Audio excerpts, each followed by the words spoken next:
Боташық туралы хикая. Бір күні Мұхаммед пайғамбардың үйіне қонақ келеді. Қызы Фатима анамыз: «Әке, қонаққа не береміз? Үйде азық жоқ», дейді. Пайғамбар қызына: «Қонақ өз несібесін ала келеді.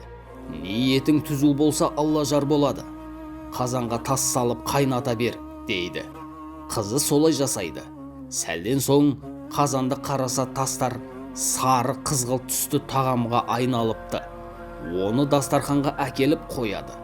Қонақтар дәмін татып ұнатады. Кешке Фатима әкесінен: «Әке, бұл не тамақ?» деп сұрады. Пайғамбар: «Бұл тәтті тамыр. Алла бізді оялтпас үшін құдіретімен тасты тәтті тамырға айналдырды», депті. Бұл тағам картоппен тұқымдас. Оны мұсылмандар оны батат, еуропалықтар потат, ал қазақта боташық деп атайды екен.